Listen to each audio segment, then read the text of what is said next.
Estamos aqui com um convidado especial, Dr. Silvio Mendes, prefeito eleito da cidade de Teresina, para participar com a gente no tempo real, do nosso tempo real aqui no Jornal do Piauí. Dr. Silvio, boa tarde, seja bem-vindo. Boa tarde, Joelson, boa tarde, Lívia, boa tarde, Elivaldo, boa tarde a quem assiste a TV Cidade Verde. Muito bom. Vamos conversar com o Dr. Silvio Mendes a respeito da agenda que teve na Europa, a respeito também das novidades em torno da administração, projetadas aí para janeiro de 2025. Para participar dessa conversa, Lívia Pessoa e Elivaldo Barbosa. Lívia, boa tarde para você.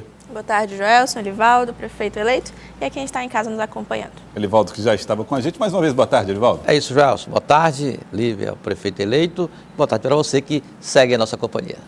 Prefeito, o senhor participou de uma agenda na Europa com outros prefeitos eleitos do União Brasil e nessa agenda, nesse compromisso, o senhor foi com A princípio, a informação que a gente tinha era de que seria um foco na área de saúde. Mas eu percebi na agenda que o senhor olhou outros aspectos da cidade de Londres, da capital da Inglaterra, capital do Reino Unido. Como é que foi essa agenda, como é que foi esse compromisso e que tipo de informação o senhor considerou útil para a cidade de Teresina, para a gestão a partir de 2025? Gelson, foi uma viagem muito boa. A gente foi realmente acompanhado do prefeito de Salvador, de Goiânia, Feira de Santana, Petrolina. Vários prefeitos, alguns estão chegando pela primeira vez, nós que já passamos, mas foi uma imersão em gestão pública. Se a gente olhar para trás, você vê a Inglaterra, um país poderoso, que mandou na metade do mundo, mas continua com alguns problemas que a gente tem também aqui. Por exemplo, tem morador de rua, não tem creche para todas as crianças, o governo tem dinheiro e paga para o setor privado.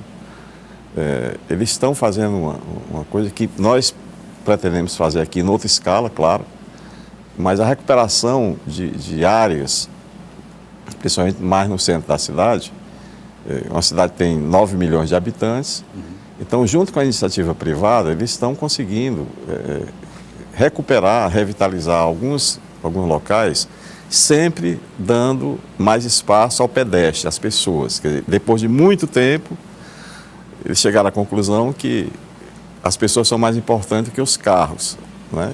Por todos os motivos, estão corretos. Então, tem mais espaço o carro elétrico, quem tem um carro a gasolina paga uma conta mais cara. Assim, obrigatoriamente uma parceria com o setor privado, né? Mas o senhor percebeu que lá há necessidade de revitalização também de centro urbano, espaços? Sim, espaços fantásticos, né? Mas sempre com investimentos privados elevados, comércio, o setor produtivo, propriamente dito, mas associando com habitações. Londres tem uma deficiência de 60 mil imóveis para moradias. Veja só. O débito habitacional lá é déficit habitacional importante. Teresina deve ter em torno de 35 mil, mas tem 1 milhão de habitantes, um pouco menos.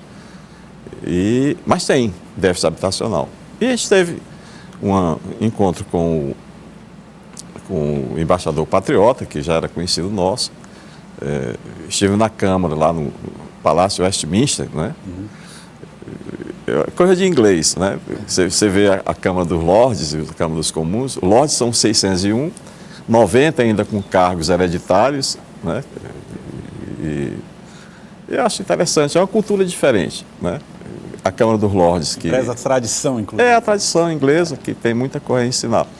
Mas ele não tem gabinete, ele não tem salário, ele não tem... É como se fosse um local de aconselhamento político no interesse da população. É interessante, Mas, para mim, o que me chamou mais atenção foi no último dia, foi a exposição do David, que é um sujeito que foi assessor do Tony Blair e do Cameron, dois grandes líderes ingleses. E a gente passou a manhã trabalhando nos conflitos, a questão do suicídio, sobre comportamento humano. Né? Esse é o tema. A questão, por que a pessoa se mata? Que conflitos são esses? A injustiça social que existe, a gente não conseguiu, nem acho que vai se conseguir sermos iguais todos, é uma meta, mas, no fim, ele resume tudo, dizendo que o comportamento humano, ele tem uma palavra-chave, E a palavra-chave chama humildade. Que você seja humilde nas suas relações, na gestão, que não deve ser arrogante, que observe as pessoas a quem deve servir, enfim. É uma coisa muito interessante, muito bom. Foi assim, a cereja do bolo. Muito bom. Prefeito, a respeito dessa agenda da saúde, o senhor teve a chance de visitar, de conhecer alguns espaços, de dialogar com os outros prefeitos eleitos pela União Brasil e até deu uma declaração em torno da organização social, que não teria esse formato aqui em Teresina. Quais seriam esses prós e contras que o senhor observa desse formato e qual seria a solução que o senhor pretende trazer aqui para a cidade? Lívia, o que é bom, seja na vida privada, mas principalmente na pública, o que é bom a gente copia. A experiência você ganha ao longo do tempo. Mas veja, especificamente na saúde. Nós copiamos muito, eu estive na Inglaterra anos atrás, eu sou defensor intransigente do SUS, e copiamos muita coisa boa. É o sistema público de saúde mais experiente, mais acessível dos países que eu conheço. Tivemos em Cuba, que é mentira aquilo ali, não é verdade, tem muita propaganda e muito charme, né? O Canadá, que não é tanto quanto a Inglaterra e País de Gales, mas eles estão em crise também. Eles estão em dificuldade de agendamento, por exemplo, de consulta especializada, agendando para 3 meses. Né? 3 meses de espera. É, muito tempo. Né? E o NHS, que é o sistema de saúde, para mim, o que mais se aproxima assim, do que nós desejamos. Né? Tem crise. Por quê?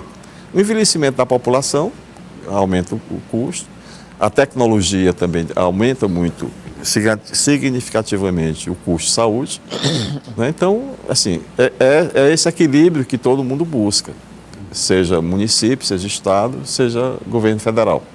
Agora, Algumas coisas não podem ser enfrentadas, né? Por exemplo, lá normalmente eles não importam tanta tecnologia, elas são produzidas ali do lado. Aqui, no caso do Brasil, é preciso importar, isso tudo gera custo. Mas no fim impacta a questão do quanto é que custa isso. Mas respondendo na Lívia, a senhora das organizações sociais, é preciso ter, tudo que se faz com dinheiro público é preciso ter cuidado. O que foi que eles fizeram ao longo de muito tempo? Quando a gente esteve lá nos anos 90, começo dos anos 2000, no País de Gales, eles contratavam as construtoras que construíam os hospitais e depois administraram os hospitais. Depois apareceram as organizações sociais que, através delas, contratavam mão de obra, por exemplo, de uma forma diferente. Por exemplo, aqui no Brasil, você tem os servidores estáveis, né, no setor público e, naturalmente, no setor privado é o CLT. O que foi que aconteceu? Que foi uma das coisas que causaram surpresa. Quer dizer, o governo começou a terceirizar a mão de obra do trabalhador de saúde, eles cresceram, entraram em crise e agora o próprio governo não tem os profissionais à sua disposição porque eles não são mais, eles são terceirizados. E estão em crise, eles estão fazendo o caminho inverso. Então, não vamos cair no mesmo erro. mas é possível replicar algo que o senhor deseja implantar no sistema de saúde em Teresina, que enfrenta dificuldades, detectadas inclusive pela equipe de transição que tem a sua coordenação? Elivaldo, eu acredito muito em milagre, mas não precisa ter milagre. Precisa ter bom senso, equilíbrio, fazer o que pode ser feito.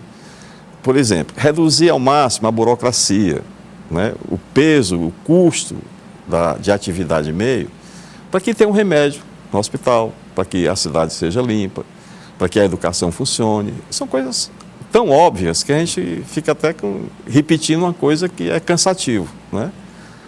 Por exemplo, eu acabei, quando estava vindo para cá, a gente concluiu esse período de transição e nós estamos extinguindo 7 secretarias ou equivalentes na gestão municipal, 7.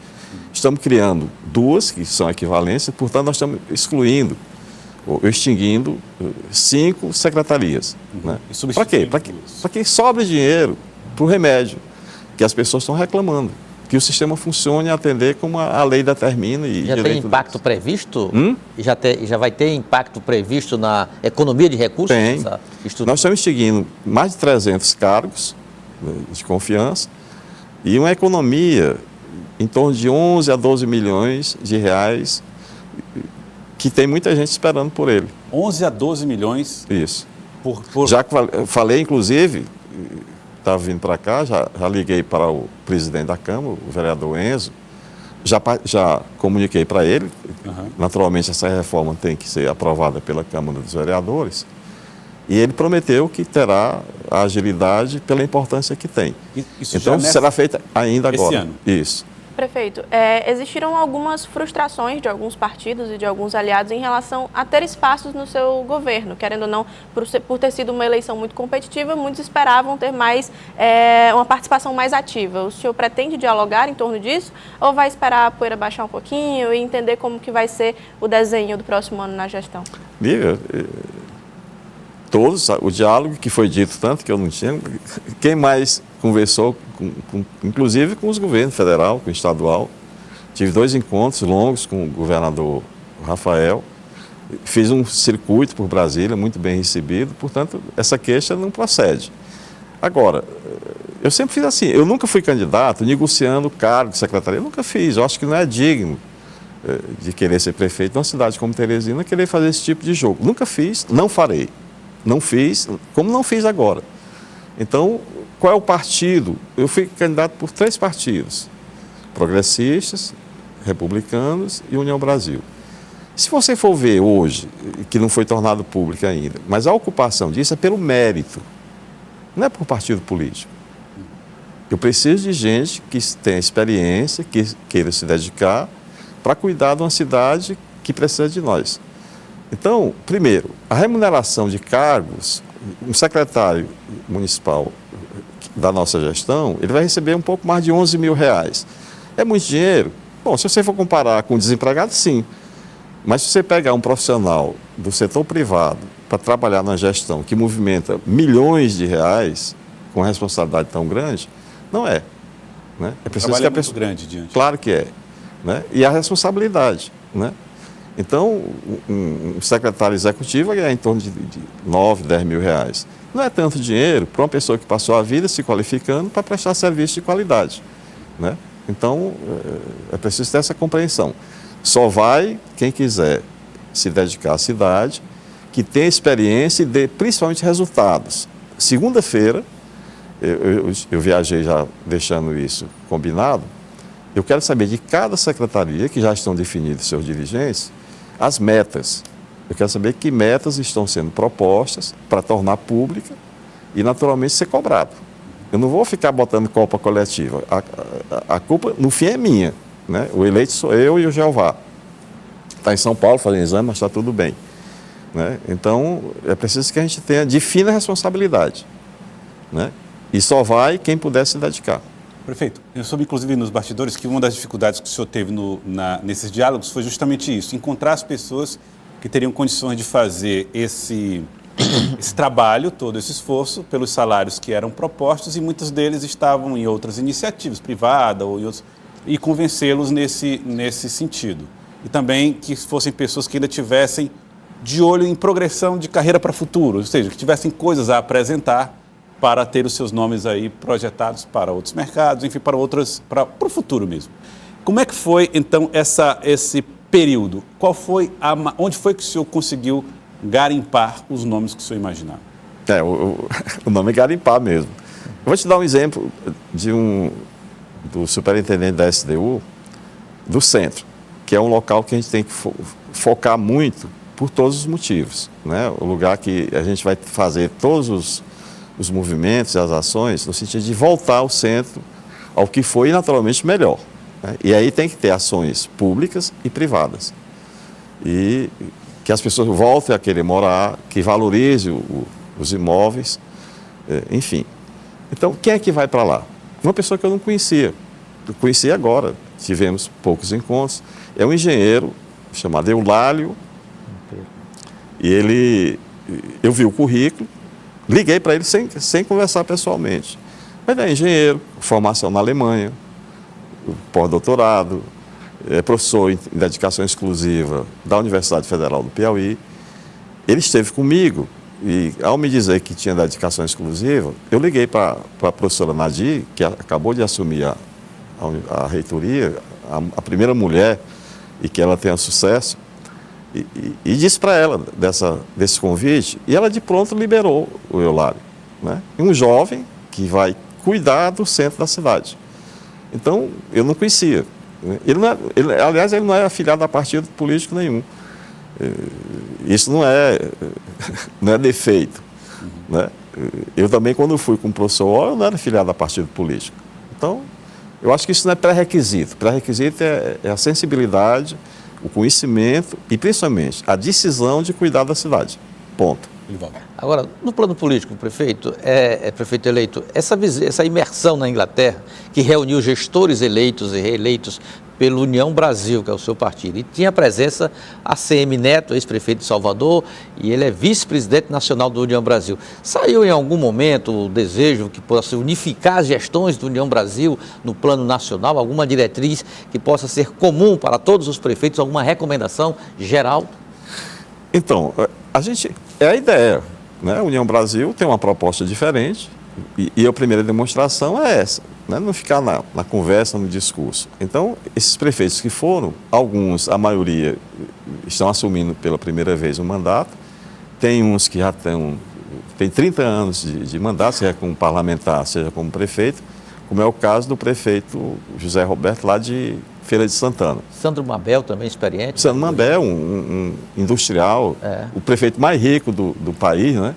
Uma pessoa simples, uma pessoa que de fácil convívio. Então, juntar essas experiências, o que é que a gente vai fazer diferente? Porque fazendo do jeito que sempre fez, o resultado vai ser o mesmo. Qual? O que a população não está satisfeita. Então, essa é a proposta. Um desafio imenso, né? O União Brasil elegeu 591 prefeitos, cidade pequena, média e grande. Né? Então, é uma força política importante. Né? Mas, por exemplo, a gente estava no restaurante, saímos para a calçada, com o Rueda, que é o presidente, ele não tem mandato, nem quer, ele é um empresário de sucesso, muito rico, e quando a gente saiu, o cidadão lá que fazia a recepção, chegou lá e pediu que a gente entrasse. Por quê? Muito frio, né? Isso não é porque o seu relógio é muito caro e por aqui aparecem os assaltantes que roubam relógios. Né? Aí você fala, sim, a violência está no mundo inteiro, é preciso que se combata. Aliás, ontem foi o dia de se celebrar e de se pedir que se combata a violência contra a mulher, mas a violência contra todo mundo, contra a criança, contra o homem, E não é só a violência física, a violência moral, ética, política, qualquer que seja ela. Os preconceitos, enfim. Então a gente quer viver em paz, mas parece assim uma coisa tão difícil, né? E aparentemente é fácil. Prefeito, eu queria voltar um pouco para a questão da reforma administrativa. Você falou a respeito de uma economia que vai gerar entre 11 e 10 milhões, 11 milhões de reais. 11 a 12. 11 a 12 por ano, suponho. Isso. Né? Seria 1 milhão mês. Dá para comprar um bocado de coisa. Dá para comprar muita coisa. E falou de 300 cargos que foram extintos em 5 pastas, né? Basicamente. Eu queria saber qual foi a conclusão da comissão de transição em relação a esses 300 cargos comissionados. Esses 300 cargos, eles eram inúteis, as pessoas estavam indo, não estavam prestando serviço. Há um aspecto perdulário na Prefeitura de Teresina que foi combatida nessa reforma? Joel, é porque qual é a diferença básica de uma empresa privada para uma empresa pública? É que a empresa privada, se não der resultado financeiro, ela fecha. A empresa pública não. O exemplo melhor é um hospital que não atende bem, mas ele fica aberto, né? Não fecha. Então, essa é uma questão básica, né? E toda empresa, seja privada ou pública, ela tem um crescimento chamado crescimento vegetativo. Daquilo que é desnecessário, mas você, por essa ou aquela razão, você vai aumentando tal e tal. Por exemplo, eu quis extinguir a ETURB, né? Já agora? Não, outra vez quando eu fui prefeito. E é impossível.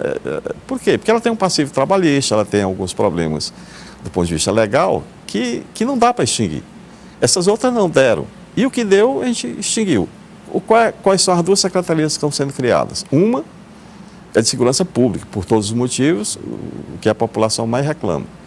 Né? E aí vamos transformar e agregar o que é a Guarda Municipal, que vai ser ampliada, nós vamos ter que fazer concurso rapidamente, dependendo do momento que eu souber que situação financeira a Prefeitura tem, cabe fazer concurso agora, rápido, para melhorar a segurança da população? Sim. Então será feito, né? Dependendo do que a gente puder pagar, né? Você não pode assumir compromissos que não honre. E uma outra de relações institucionais. O que é isso? Não tem sede, não vai ter aluguel de imóvel, uma estrutura bem enxuta, que para ter essa relação com Brasília, com o governo federal. Por quê? Porque se você não estiver presente em Brasília, com as relações com os ministérios, com o poder de decisão, a cidade não consegue aquilo que ela pode ter como direito dela. Então, é apropriado, é justificável, vamos dizer assim, né? Mas as outras não. Por exemplo, você tinha bairro que tinha, em vez de um SDU, tinha duas. Mudaram o nome. SAAD. Para que duas, se uma funcionou, né? Então, coordenação de defesa civil. É uma secretaria por quê? Porque o governo federal tem um correspondente.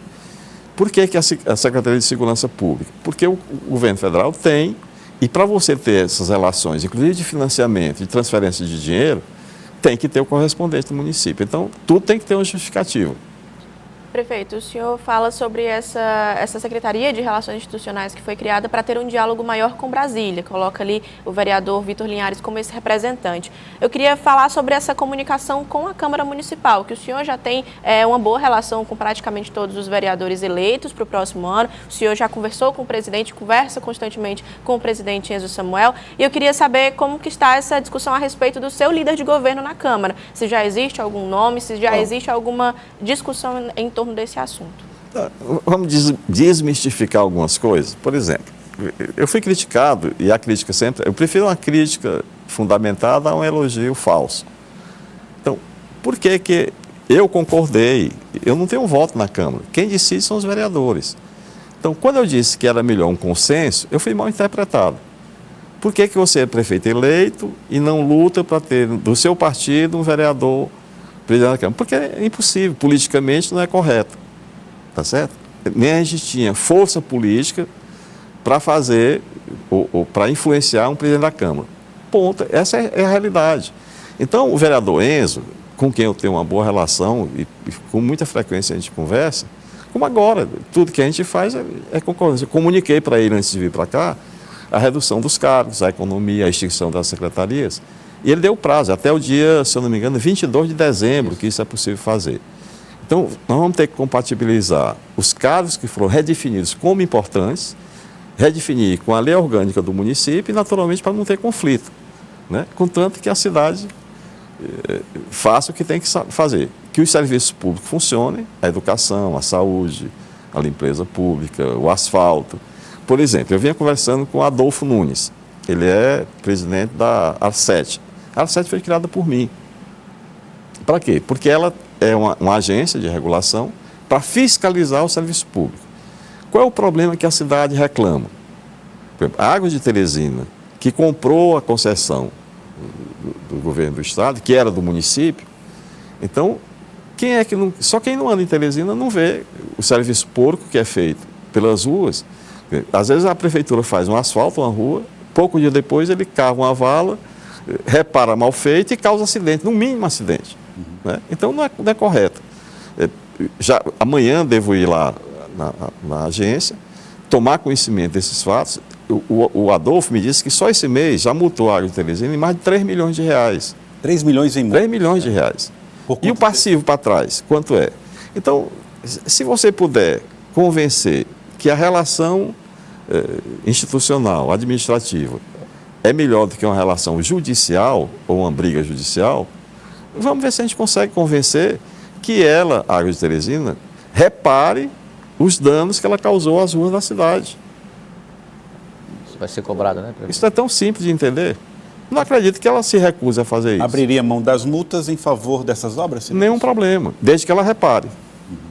Agora, prefeito, certa vez o senhor me falava que não é muito o seu perfil cuidar de partido, ou seja, gerir partido político. Tanto é que a União Brasil, o senhor passou para o vice o comando de Marcos Elvas, logo que assumiu com aval lá de Brasília. Sei também que o senhor está muito focado na administração, na transição, no que o senhor vai encontrar a partir do dia 1º de janeiro. Mas o senhor é um agente político da capital e de um partido que passa a ter uma visibilidade maior, que é a União Brasil. Como é que o senhor pretende tratar a União Brasil do ponto de vista das suas estratégias futuras? O senhor pretende contribuir para dar uma estadualizada no partido? Projetos para o futuro? Eu não tenho isso como importante não, Elivaldo. Aliás, eu até já convidei o vereador Edson Mello, que foi muito correto, leal, não virou as costas para a gente no momento decisivo. Eu convidei para ele ser presidente da União Brasil Municipal. Ele até, eu acho que ele deve aceitar, espero que ele aceite. E realmente é uma atividade que eu não gosto. E eu não tenho mais tempo a perder com aquilo que eu não gosto. Que seja produtivo, que dê resultado, que faça diferente. Eu acho que isso é o que Deus me der pela frente vai ser por esse rumo aí. O senhor falava de partidos e eu queria saber sobre essa sequência de reuniões que o senhor deve ter com alguns integrantes da sua gestão, mas também com alguns vereadores eleitos. Eu ouvi dizer, uma formiguinha me contou que o senhor tem umas reuniões com o PRD, com os vereadores eleitos pelo partido. Existe essa programação ao longo da semana? Antes de ser candidato, durante a campanha e depois, claro, eles são representantes legítimos, por que não? Com ele e com todos os outros. Como é que eu vou colocar dificuldade para uma relação com o PT? Não, são vereadores, iguais aos outros. Né? Talvez quem não entenda me critique, mas eu não vou mudar. Não tem vereador mais importante do que o outro. Líder lá na Câmara, eu acho que isso aí... Eu prefiro até que eles indiquem quem é a pessoa melhor que possa desempenhar, que tem essa boa relação. Né? Eu acho que eu tenho necessidade de viver em paz. Eu detesto conflito. Prefeito, falando a respeito de um assunto que talvez não seja tão novo, mas é um problema que está preocupando parte da população, é aqueles pacientes que fazem tratamento contra o câncer na cidade de Teresina. Cabe à Fundação Municipal de Saúde, ao SUS, bancar esse tratamento e ontem foi exposto uma relação de dificuldade com hospitais filantrópicos que prestam esse serviço. O caso está na Justiça, entre a Fundação Municipal de Saúde e o Hospital São Marcos. O senhor pretende dialogar em torno desse assunto, considerando que é uma área que o senhor conhece bem e que é uma área e um problema, repito, que não é novo, já vem de outros anos ainda? Há dificuldades, haverá dificuldades nesse sentido? Gelson, é o seguinte, saúde é cada vez mais caro, né? Então, a tabela do SUS, que é feita pelo Ministério da Saúde, na maioria dos procedimentos, ela não paga o custo do tratamento. E aí volta para a questão do privado. Se o privado fizer um tratamento que não paga pelo serviço, ou ele não faz, ou ele rouba. Mas não dá para sobreviver no vermelho. O público dá, mas o privado não. O Hospital São Marcos é um hospital indispensável, não é só a Teresina, é o Estado. O que eu sei, porque eu já recebi a direção do São Marcos, antes de viajar, e pela informação do Ítalo, o presidente da Fundação Municipal de Saúde, que eu vi crítica, está devendo 9 milhões, outro não sei o quê. O que eu sei é o seguinte, isso aí aconteceu comigo lá atrás. O São Marcos entrou em dificuldade financeira, porque a tabela do SUS não paga a despesa pelo tratamento que eles realizam, tá certo? Então ele teve que entrar em empréstimo bancário.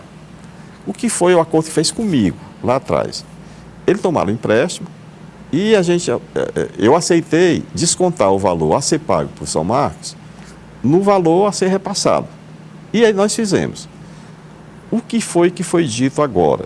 É que um valor de um empréstimo semelhante, não sei quanto foi o valor, não foi feita a dedução correspondente ao empréstimo, que foi retido pelo banco, né, que foi pelo empréstimo que o hospital fez, e que essa dívida gira em torno de 30 a 32 milhões de reais. Foi dito e confirmado pelo próprio diretor financeiro do Hospital São Marcos, comigo, que é o que o presidente da Fundação está dizendo. Né? E não sei, essa origem dos 9 milhões, não sei porque não é problema que eu possa agir, eu não tenho poder para resolver. Então, existe o impasse é financeiro, e o hospital precisa continuar trabalhando, precisa continuar atendendo as pessoas. Porque as pessoas, mesmo quem tem algum dinheiro, tratamento de câncer é muito caro, muito sofrido. E tem muita gente aguardando por um tratamento que demora mais do que deveria demorar. Ora, pensar em fechar o Hospital São Marcos é impossível. Eu tratei disso, inclusive, com o governador Rafael Fonteles, que complementa esse valor da tabela para que o Hospital São Marcos tenha menos dificuldades. Mas, por exemplo, uma consulta especializada, a tabela do SUS, que é feita pelo Ministério da Saúde, remunera em R$10 uma consulta médica especializada. Paciência, isso não paga o custo. Entendeu? Então, é preciso que as pessoas botem o pé no chão, tenham um bom senso. Assim, eu tenho essa dificuldade, como é que eu resolvo ela? Eu tenho que estar com você para que o resultado seja aquele. Então, com certeza, não é um bom caminho judicializar isso. É melhor a gente ter a capacidade de discutir e superar o problema. Prefeito, quero agradecer a presença do senhor, prefeito eleito da cidade de Teresina, Silvio Mendes. Obrigado pela participação aqui com a gente. Obrigado por vir aqui no Jornal do Piauí. Obrigado a você, sempre disponível, a você, Joelson, a Lívia, a Elivaldo. Vamos ver se a gente consegue dar boas notícias. Muito obrigado, prefeito Silvio Mendes, prefeito eleito da cidade de Teresina.